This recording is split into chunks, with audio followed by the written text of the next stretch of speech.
नमस्कार दोस्तों, स्वागत है आप सभी का मेरे YouTube channel Mayank study point पर। मैं हूं आपका होस्ट मयंक साव और आज का हमारा वीडियो अकाउंटेंसी का है, जिसके अंदर हम लोग जानेंगे अकाउंटिंग इक्वेशन के बारे में। तो चलिए वीडियो में आगे बढ़ते हैं। वीडियो में आगे बढ़ने से पहले अगर आप सभी ने मेरे चैनल को अभी तक सब्सक्राइब नहीं किया है तो जल्दी से चैनल को कर दिए सब्सक्राइब और प्रेस कर दिए बेल आइकन को भी, ताकि आपको हमारे आने वाले हर वीडियो का नोटिफिकेशन तुरंत मिले और आप उसे मिस ना कर सके। तो बढ़ते हैं आज का मेरा टॉपिक की तरफ। तो चलिए आज कुछ नया सीख लेते हैं।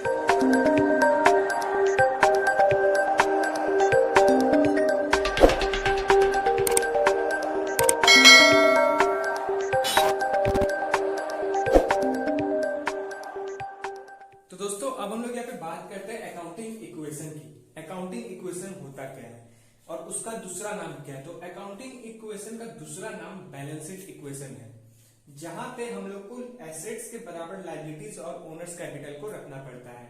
अगर हम लोग इसमें कुछ भी ऊपर नीचे कर देते हैं तो वो बैलेंस शीट सही नहीं बनता है, वो गलत कहलाता है। तो जैसे कि हम लोग पिछले वीडियोस में भी देखे थे, डुअल एस्पेक्ट्स के बारे में जाने थे। डुअल एस्पेक्ट्स क्या होता है, तो उसमें हर ट्रांजेक्शन का दो रूप होता है, हर एक चीज का दो रूप होता है, चाहे वो कॉइन का सिक्का हो या फिर कोई भी बिजनेस में ट्रांजेक्शन हो, हर ट्रांजेक्शन का दो रूप होता है। तो ये होता है अकाउंटिंग इक्वेशन। यहीं पे अकाउंटिंग इक्वेशन खत्म होता है, लेकिन हम लोग अभी थोड़ा सा एक्सप्लेन करके इसको समझेंगे, थोड़ा सा एग्जांपल में समझेंगे। बैलेंस शीट के अंदर हम लोग कभी बिजनेस चलाते हैं या फिर बिजनेस करते हैं तो उसका ट्रांजेक्शन किस तरीके से होता है और मैं कैसे बोल रहा हूँ कि हर ट्रांजेक्शन का दो रूप होता है, तो हम लोग देखेंगे। अब बात करते हैं अकाउंटिंग इक्वेशन एक मैथमेटिकल एक्सप्रेशन भी है, जो हमें किसी भी फर्म का एसेट्स और लायबिलिटी इक्वल दिखाता है, जो हमें इक्वल दिखाता है एसेट्स और लायबिलिटीज किसी भी फर्म का, चाहे वो मयंक स्टडी पॉइंट हो या किसी दूसरा बड़ा ऑर्गेनाइजेशन हो या फिर कोई भी हो। तो ये होता है अकाउंटिंग इक्वेशन। अकाउंटिंग इक्वेशन को हम लोग एक और अच्छे तरीके से समझ सकते हैं कि आज से कुछ साल पहले हम लोग देखते थे कि वेट जो होता है, जिसे हम लोग तराजू कहते हैं, वहां पे एक तरफ वेट रखा जाता था और एक तरफ गुड्स यानी कि कोई भी सामान रखा जाता था। जब तक वो इक्वल नहीं हो जाता तब तक वो दुकानदार जो है उसे तोलता मोलता रहता था, और जब इक्वल हो जाता था तब उससे वो सामान जाकर कस्टमर को दे देता था। तो वही चीज यहाँ भी होता है अकाउंटिंग इक्वेशन के अंदर। जो बैलेंस शीट होता है उसमें जितना जो हम लोग का लायबिलिटीज और जितना ओनर्स कैपिटल है या ओनर्स इक्विटी है, उतना ही एसेट्स भी दिखाना पड़ता है, यानी कि इक्वल दिखाना पड़ता है। अब वो कैसे होता है वो हम लोग समझते हैं। तो जैसे कि ये हमने एक बैलेंस शीट का फॉर्मेट बना दिया, जैसे कि हम लोग पिछले वीडियो में भी देखे थे कि जितना भी हम लोग अकाउंटिंग करेंगे सब के सब टी फॉर्मेट में होते हैं, सारे चीज टी फॉर्मेट में होते हैं। तो ये मैंने बैलेंस शीट का एक फॉर्मेट बना दिया, और ये बैलेंस शीट मान लीजिए मेरा है मयंक स्टडी पॉइंट का, यानी कि एमएसपी का ये है। इसके अंदर लेफ्ट साइड में लायबिलिटीज आती है और यहाँ पे अमाउंट आता है। राइट साइड में एसेट आता है, एसेट्स, और यहाँ पे अमाउंट आता है इंडियन रुपीज में। अब ये हम लोग कैलकुलेट करेंगे एमएसपी यानी कि मयंक स्टडी पॉइंट का बिजनेस किस तरीके से चला है।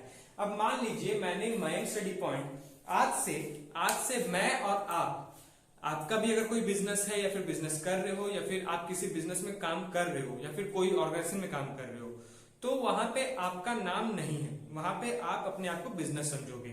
आज से मैं मयंक स्टडी पॉइंट हूं, मैं मयंक साव नहीं हूं, तो उसी बेसिस पे हम लोग इसको कैलकुलेट करेंगे। अगर मैं सोच लूं कि मैं मयंक साव हूं और मयंक स्टडी पॉइंट का कर रहा हूं, तो ये बैलेंस शीट या फिर प्रॉफिट लॉस हमेशा गलत बनेगा, कभी सही नहीं बनेगा। तो यहाँ पे हम लोग बात करते हैं बैलेंस शीट में। तो जैसे कि मान लीजिए मैंने मयंक स्टडी पॉइंट पे यानी कि मयंक स्टडी पॉइंट को मयंक साव ने 1 लाख रुपए दिए, जिसमें से 50,000 रुपए दिए कैश में और 50,000 रुपए का कुछ सामान दिया, कुछ इक्विपमेंट्स यानी कि हम लोग उसको स्टॉक कह सकते हैं, वो स्टॉक दिया। तो कंपनी को क्या मिला है, पैसे मिले हैं और स्टॉक मिले। तो कंपनी के लिए वो पैसे और वो स्टॉक मेरे लिए मयंक स्टडी पॉइंट के लिए एसेट साइड में है, एसेट्स है। तो यहाँ पे मैं कैश दे देता हूं 50,000 ये, और स्टॉक है क्या, कोई भी सामान है, स्टॉक यहाँ पे लिख देता हूं 50,000, ये हो गया। अब मेरा क्या लायबिलिटी बनता है, मयंक स्टडी पॉइंट का क्या लायबिलिटी बनता है, जो उसका ओनर्स इक्विटी है या फिर जिसे उसे पैसे दिए हैं, जिसने उससे पैसे दिए, उसका दायित्व बनता है कि उसे कुछ देना है, उसके कैपिटल के बदले उसने उसे जो पैसे दिए उसके बदले उसे कुछ देना है। तो वो क्या करता है, लायबिलिटी में उसे लिख देता है अपना कैपिटल। उसको कितना मिला, 1 लाख रुपीज, 1 लाख रुपए का कैपिटल मिला, जिसमें ये दोनों मिक्स्ड है। ये हो गया कैपिटल। अब उसने फिर से लोन लिया किसी चीज का, माय स्टडी पॉइंट ने किसी तरह का लोन ले लिया बैंक से कि मुझे अपने स्टूडेंट्स के लिए कुछ नए इक्विपमेंट्स लेने हैं, लैपटॉप लेना है, फिर कुछ भी लेना है, पेन लेना है, पर कुछ भी। तो उसने लोन ले लिया। बैंक से कितना लोन लिया? उसने बैंक से भी 1 लाख का लोन लिया। बैंक से 1 लाख का लोन लिया तो उसने यहाँ पे फिर से बैंक को भी उसे पैसे वापस करने हैं, तो फिर से यहाँ पे वो लिख देगा बैंक लोन 1 लाख रुपीज। लेकिन अब उसने क्या किया, जिसमें से उस 1 लाख में से उसने 60,000 रुपीज अपने बैंक में रख दिया। 60,000 रुपीज बैंक में रख दिया, यानी कि एसेट उसे बना लिया फिलहाल के लिए। तो इन बैंक 60,000 रुपीज रख दिया और 30,000 रुपए का कुछ स्टेशनरी खरीद लिया या फिर कुछ भी सामान खरीद लिया। तो यहां पे मैं फर्नीचर लिखता हूं कि फर्नीचर ले लिया, फर्नीचर ले लिया 40,000 रुपीज का। तो अब हम लोग इसे टैली के, अब उसने जो है माय स्टडी पॉइंट ने टैली किया यहां पे।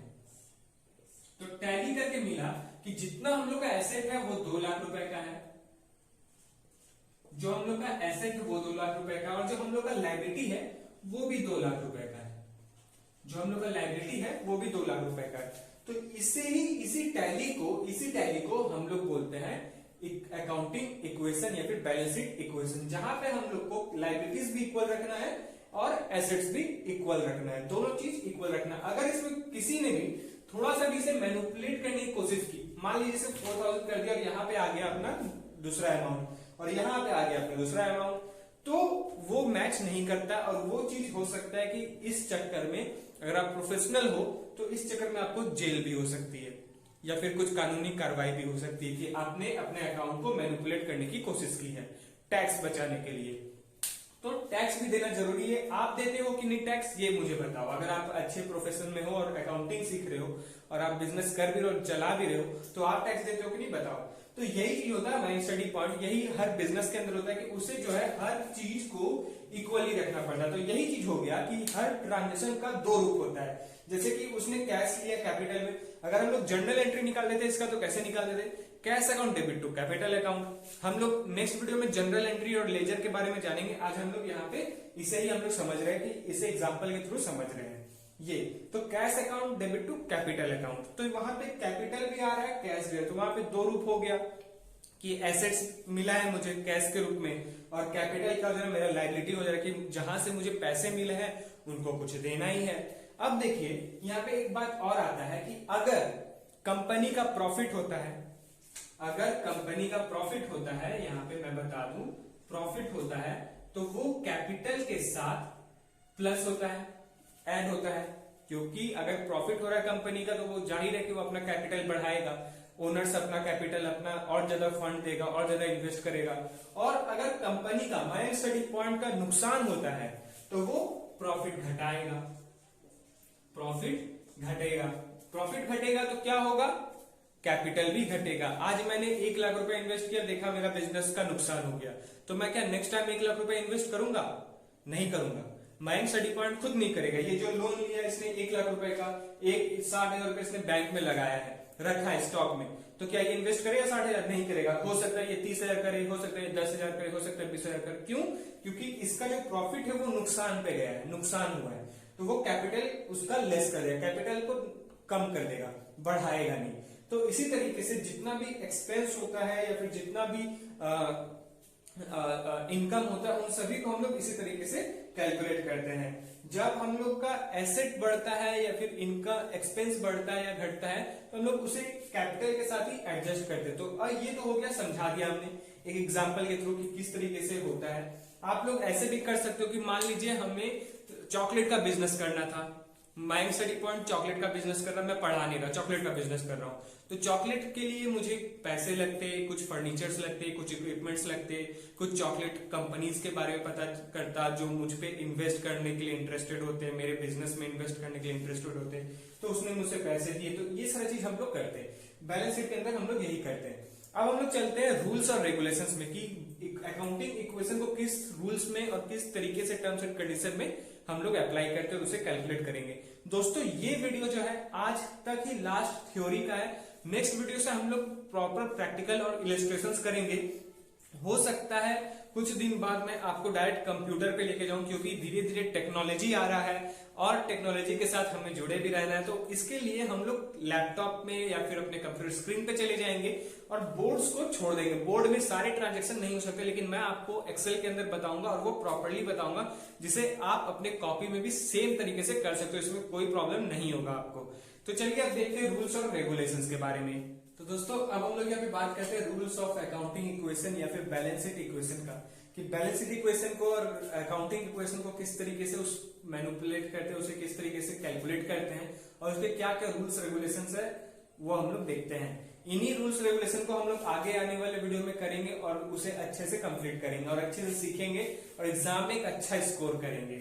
तो दोस्तों यहाँ पे सबसे पहला पॉइंट बोला गया है कि every transaction has two aspects. तो मैंने हम लोगों ने स्टार्टिंग में देखा था कि हर एक ट्रांजेक्शन का दो पहलू होता है, कैपिटल और कैश, कैश और गुड्स, ये सारा हर तरह का दो पहलू होता है। दूसरा, increases and decreases of liability will be adjusted in liability. तो जितना भी हम लोगों ने उधार लिया हो, जितना भी तरीके का हम लोग पे जिम्मेदारी हो, लायबिलिटी हो, वो सीधा सीधा लायबिलिटी से ही एडजस्ट होगा। अगर डिक्रीज हुआ है तो डिक्रीज करेंगे और इंक्रीज हुआ तो इंक्रीज करेंगे। ये चीज चाहे लायबिलिटी में जैसे कि लोन्स वगैरह आ जाते हैं, ये सारी चीजें आ जाती है, डेटर्स क्रेडिटर्स जिनसे हम लोगों ने पैसे दिए हैं या फिर लेने जिनसे पैसे लेने हैं, वो सारी चीज। उसके बाद आता है increase and decreases of assets. Assets के अंदर जो भी इंक्रीजमेंट होता है या फिर डिक्रीज होता है वो चीज, जैसे कि एसेट्स के अंदर हम लोग डिप्रिसिएशन को लेस कर देते हैं, हर साल 10% लेस करते हैं। सिर्फ और सिर्फ लैंड को छोड़कर, जमीन को छोड़कर हम लोग लगभग हर चीजों में डिप्रिसिएशन यूज करते हैं। तो वो एसेट्स के अंदर एडजस्ट होता है, घटाना बढ़ाना हर चीज। फिर every expenses will be deducted from capital. जितना तरह का एक्सपेंस हुआ है बिजनेस के अंदर, जितने तरह का खर्च हुआ है मेरा, माइंड स्टडी पॉइंट के अंदर जितने तरह का खर्च हुआ, चाहे पेन खरीदने में हो या इंक खरीदने में हो या फिर मेरा कैमरा खरीदने में हो, वो स्टैंड खरीदने में हो, वो सारा चीज हम लोग कैपिटल में एडजस्ट करेंगे। वो कैपिटल से हम लोग कैलकुलेट करेंगे। और जितना भी उसके थ्रू इनकम हुआ है, इस वक्त तो नहीं हुआ लेकिन अगर आशा करते कि आप लोग मेरी मदद करोगे तो जरूर से जरूर इनकम भी होगा, तो वो चीज हम लोग कैपिटल में अपना ऐड करेंगे। आज आप लोग मुझे माइंड स्टडी पॉइंट को थोड़ा हेल्प करोगे तो मेरा कैपिटल और बढ़ेगा, कि मैं चाहूंगा कि नहीं मेरे बच्चों को और अच्छे से कुछ सिखाऊं, ये व्हाइट बोर्ड हटा के मैं स्क्रीन बोर्ड लगा दूं ताकि मैं और अच्छे से लोगों को पढ़ा सकूं, जो टेक्नोलॉजी है उसके साथ जुड़ सकूं, ये चीज। फिर इक्वेशन शुड बी मैच। और जितने भी इक्वेशंस है, जैसे कि हमने लायबिलिटीज और एसेट्स के बारे में देखा था, assets is equal to liabilities plus capital. अब आपको हो सकता है ये समझ में आ जाए कि मैंने क्या बताया था, क्यों बताया था, तराजू का एक एक्सप्लेनेशन और एग्जाम्पल क्यों दिया था।